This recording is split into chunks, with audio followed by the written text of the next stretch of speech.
Good morning on this beautiful Friday fall morning. I almost can't believe it. I have the weekend off.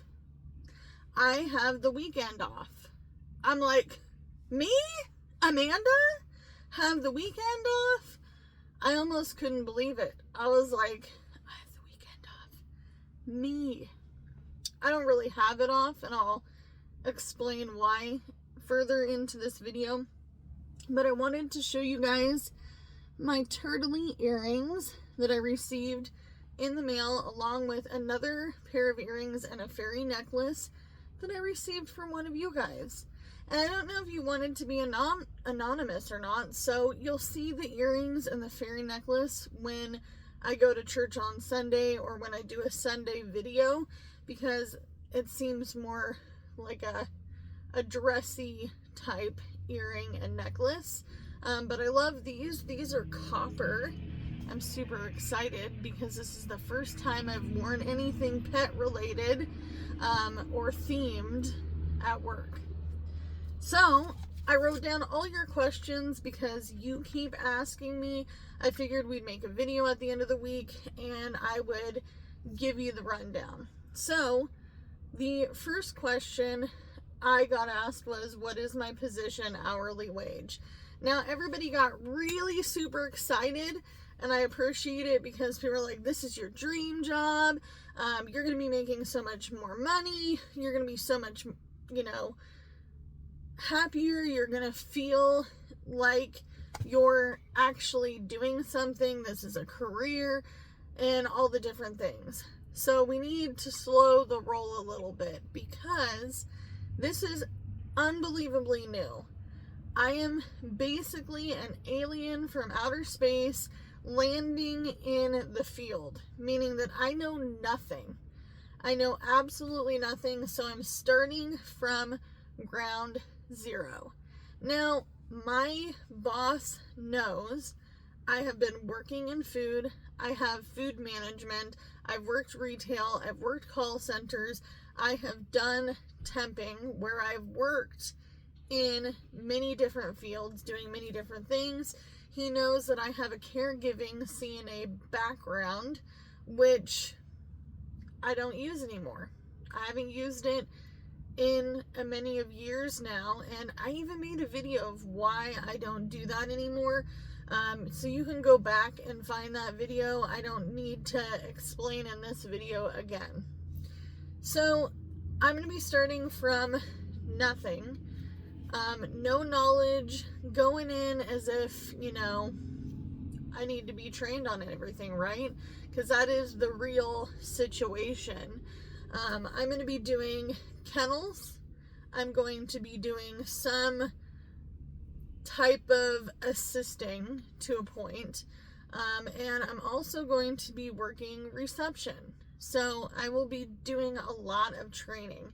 And as a matter of fact, I wish I could show you the quite thick amount of training I have to do, but it does state their business name on it, and I don't want to trail that all over the internet, so I won't.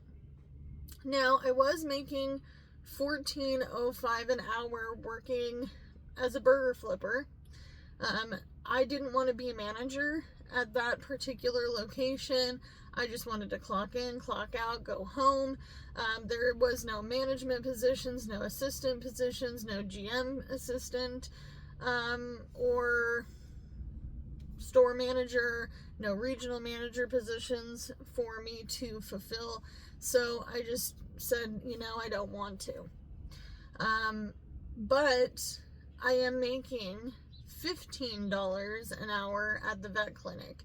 So I got a raise of 95 cents from one job to the other. So I am still making a fairly low wage. Now, most of you guys think that that's great because your state minimum wage is federal minimum wage. But I live in the state of Oregon, and realistically, it is a very, very low wage, and I might as well be making a little above federal minimum wage, according to our cost of living.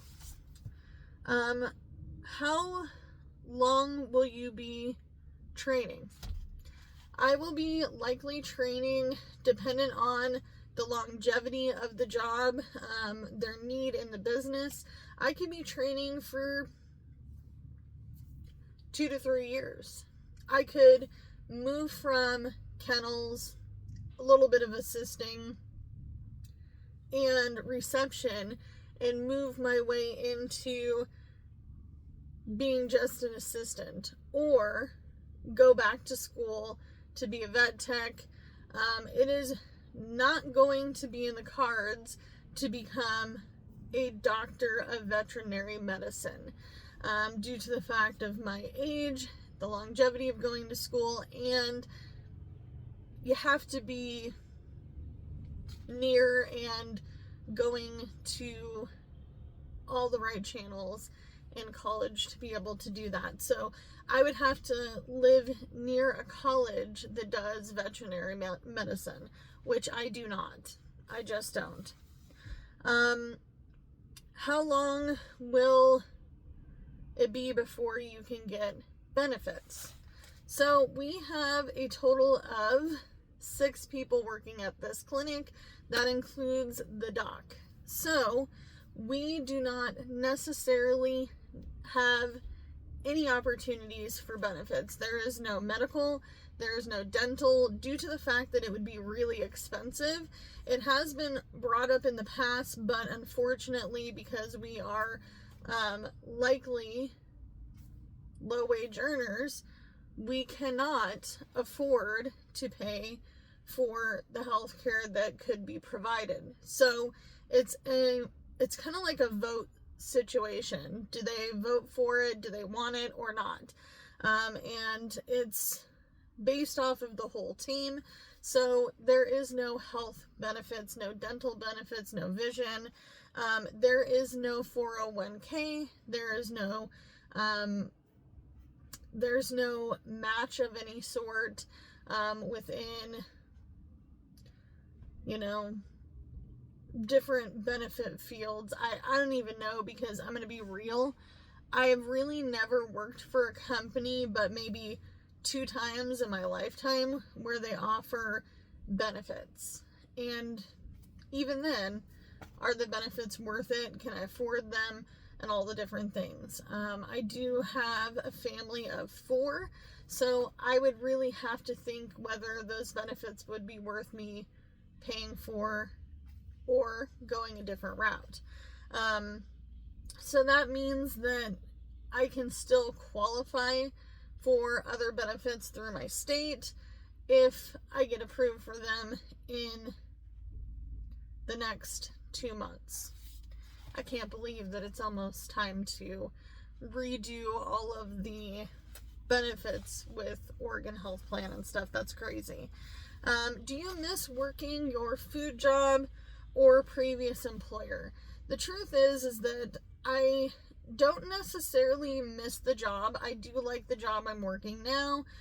Over the last training weeks, I would say that I would not prefer to go back to food service. I don't really want to go back to food service. It is not something I'm passionate about anymore. It was more of a survival situation.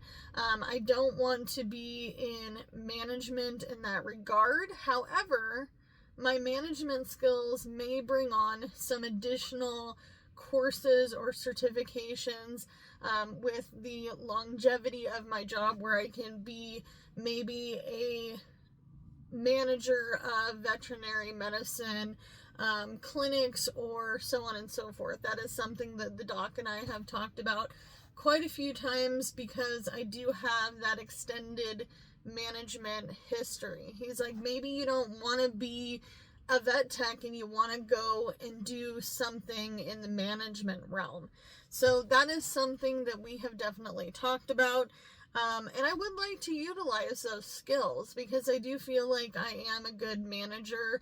I do feel like I click well with people, and I genuinely care, and I see it from both sides, whether I'm seeing it from a business side or someone who is doing a lower position. But I don't miss the job. I do miss some of the people that I worked with because they're super amazing people, super sweet. Loved my boss at this restaurant that I worked for. So I'll always miss the people, if that makes sense. It's kind of the same when I worked the pizza place before we moved to this little podunk town. I always will miss the kids that I trained, the kids I worked with, and to be honest with you, you want to see what happened to them afterwards, right? Did they do well? Were they successful? So I'm going to miss that. Will you continue to DoorDash and do other gig work while training for this job? And the answer is yes and no. So I do not have time during my day because I am working long extended hours to do the training and to really learn the job. I'm trying not to do any gig working until after work, not before work. Even the half day that I worked the other day where you guys saw me doing DoorDash, I really try not to put too much pressure on myself because right now I am in a learning state. Like I said, I'm an alien from outer space going in and, learning this job, knowing nothing about the job.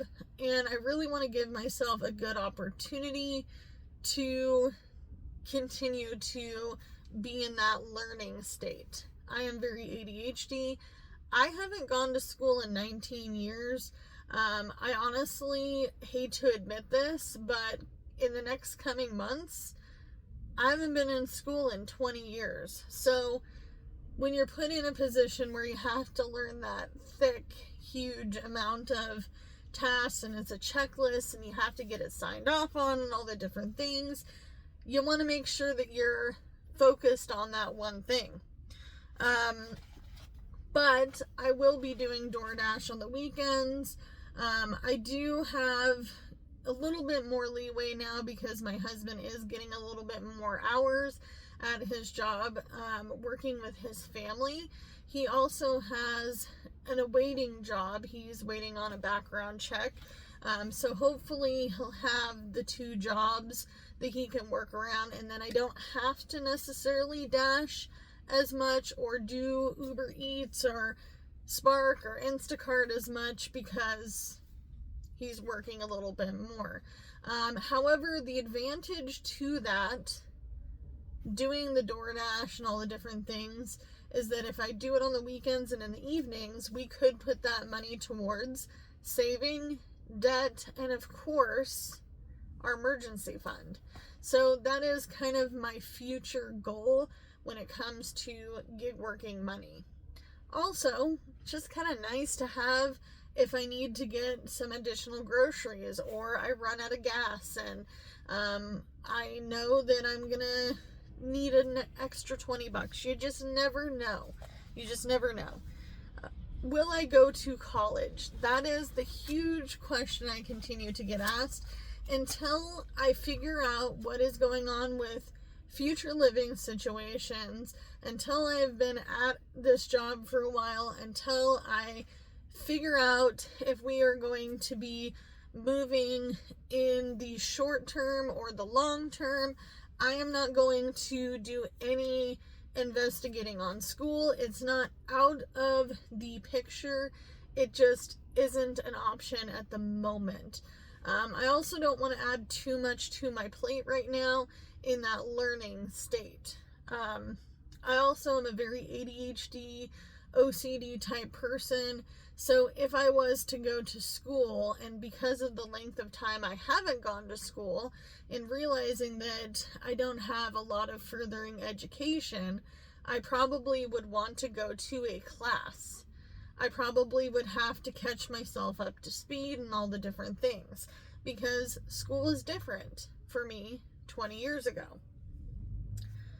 Would I want to be a vet tech, a vet assistant, or a doctor of veterinary medicine? I kind of already answered that. So you don't have to, in the United States, have a license to be a vet assistant. So that means that I cannot intubate. I cannot provide prescriptions. I can't give medicine, intravenous. I cannot do surgeries. I can't do anything but assist the vet tech or the veterinarian at that moment. I won't be able to administer certain drugs, which is something that I really am not sure I want to do anyway. So you don't have to have any education or continuing education to be a vet assistant, but it could take 2 to 4 years before you are eligible in the runner-up to be that vet assistant, especially if you work in a small clinic like I do. If you only have one doctor, they really only need one assistant. And maybe if that assistant is off, they have someone else that was already a runner-up that goes and does the assisting while that person has 2 days off. But it's likely that y'all have the same day off because we're not open on the weekends, unless it is for urgent matters, and even then it's a rotating hour on a weekend. So in that regard, I don't know. I don't really know. I know that I don't really want to be a veterinarian. I don't want to be in school for that long, especially at 36. Being a vet takes a lot of years, and I'm not really sure that I'm up for that situation. But it's not off the table, per se, if I decided to do the assisting and that went fast, and then I decided that I liked being a vet tech after I would go to school to be a vet tech. Being a vet tech takes around 2 to 3 years of schooling, so that might be in the cards. I don't know. I don't know. I'm just getting my toes wet, so I'm gonna leave it on the table, but I'm not gonna say that it's fully in and I'm all ready to go to be ready to go to college. So in that, I hope that answers your guys' questions. So far, everything has gone fairly well. Love the people I work with, love the little clinic. It is a very small town, so I'm almost unbelievably shocked that I got this opportunity, and I'm still in awe every day I walk into that clinic, and I hope it continues. I hope it goes well. Fingers crossed that I get through some of this training to at least do the kennels and the receptionist fairly soon. I will say, in order to be a very good receptionist, you do need to have some sort of knowledge and background in at least being an assistant. So I got a lot of work to do. I got a lot of learning to do. So as always, you can only do what you can with what you got, and I'll see you guys in the next one. Bye, guys.